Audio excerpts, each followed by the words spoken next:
நாளை தொடங்கவுள்ள உலக முதலீட்டாளர் மாநாட்டில் தொழில் நிறுவனங்களின் அரங்குகள் எப்படி அமைக்கப்படுகின்றன என அங்கிருந்து நமது செய்தியாளர் தமிழரசி விவரங்களோடு இணைகிறார். அவரோடு பேசலாம். தமிழரசி, இப்போ மாநாட்டை ஒட்டி என்ன மாதிரியான ஏற்பாடுகள் எல்லாம் தயார் நிலையில இருக்கு?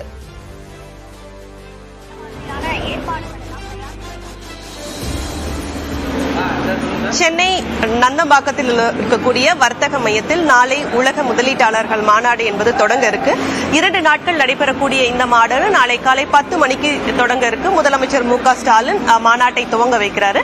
குறிப்பா இதுல 26 அமர்வுகள், அதாவது கருத்தரங்குகள் பல்வேறு தலைப்புகள்ல நடைபெற இருக்கு. இது ஒரு புறம் இருக்கிறப்போ, மற்றொரு புறம் இந்த ஸ்டால்ஸ், ஒவ்வொரு தொழில் நிறுவனங்களுடைய ஸ்டால்ஸ் வந்து அமைக்கப்பட்டு வருது. இதற்கான இறுதிக்கட்ட பணிகளும் தற்போது தீவிரமா நடைபெற்று வருது.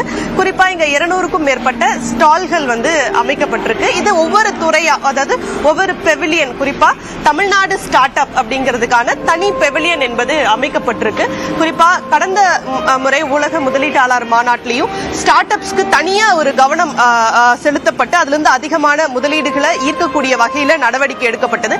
அதே போல இந்த முறையும் ஸ்டார்ட் அப்ஸ்க்கென ஒரு தனியாக பெவிலியன் என்பது அமைக்கப்பட்டு அதிக கவனம் செலுத்தப்படுது. அதே போல சிறு குறு நடுத்தர தொழில்களுக்கான தனி பெவிலியன் என்பது அமைக்கப்பட்டிருக்கிறது.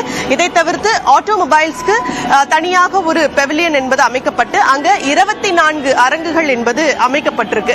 இது ஆட்டோமொபைல்ஸ்க்கும் ஒரு தனியா அந்த செக்டருக்கும் போக்கஸ் என்பது கொடுக்கப்பட்டிருக்கு. இதை தவிர்த்து ஏரோஸ்பேஸ், ஏரோநாட்டிக்கலுக்கு தனியாக ஒரு பெவிலியன், அங்கேயும் அதிகமான அரங்குகள் அமைக்கப்பட்டிருக்கு. இது போல ஒவ்வொரு துறைக்கும் தனித்தனியாக பெவிலியன்கள் என்பது அமைக்கப்பட்டு அங்க பல்வேறு நிறுவனங்களைச் சேர்ந்த நிறுவனங்கள் தங்களோட முதலீடுகளை காட்சிப்படுத்துறதுக்கான, தங்களுடைய தயாரிப்பு பொருட்களையும் தங்களுடைய பொருட்களையும் காட்சிப்படுத்துறதுக்கான இந்த அரங்குகள் என்பது அமைக்கப்பட்டிருக்கு. நம்ம இங்க தமிழ்நாடு ஸ்டார்ட் அப்ஸ் அப்படின்னு இருக்கக்கூடிய பெவிலியனுக்குள்ள இருக்கோம். இங்க நிறைய பல்வேறு தமிழ்நாட்டில் இருக்கக்கூடிய பல்வேறு பகுதிகளைச் சேர்ந்தவர்கள் தங்களுடைய ஸ்டார்ட் அப்ஸ் ஐடியாஸை இங்க கொண்டு வந்து எக்ஸிபிட் பண்றாங்க.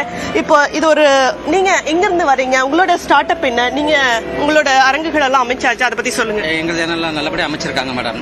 என்ன, நீங்க என்ன ஸ்டார்ட் அப் உங்களுக்கு?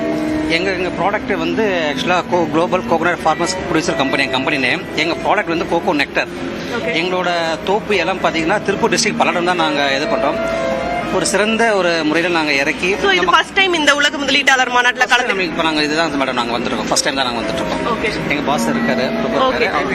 ஓகே, இப்போ நம்ம இங்க பார்த்தோம், இது மாதிரி நிறைய ஒரு புத்தொழில், அதாவது ஸ்டார்ட் அப்ஸ் இங்க வந்து வாய்ப்பு கொடுக்கப்பட்டு தமிழ்நாட்டில் பல்வேறு பகுதிகளில் இருந்து இந்த புதுமையான அந்த தொழில்கள் வந்து இங்க கொண்டு வந்து காட்சிப்படுத்தப்பட இருக்கு. இதே போல சர்வதேச நாடுகளுக்கான தனியாக பெவிலியன் என்பது அமைக்கப்பட்டிருக்கு. ஜப்பான், UK, USA, ஆஸ்திரேலியா உள்ளிட்ட பல்வேறு நாடுகளுக்கு தனியான ஒரு சர்வதேச பெவிலியன் என்பதும் அமைக்கப்பட்டிருக்கு. இது போல 200க்கும் மேற்பட்ட அரங்குகள் அமைக்கக்கூடிய இறுதிக்கட்ட பணிகள் என்பது தற்போது நடைபெற்று வருகிறது. இதே போல கருத்தரங்குகள் நடைபெறுவதற்காக தனியான பகுதி என்பது இருக்கு. அங்கேயும் வந்து பணிகள் என்பது தீவிரமா மேற்கொள்ளப்பட்டு வருது. நன்றி தமிழரசி. மாநாட்டிற்காக எந்த அளவிற்கு அந்த அரங்குகள் தயாராகி வருகின்றன என்பதை வழங்கியமைக்காக.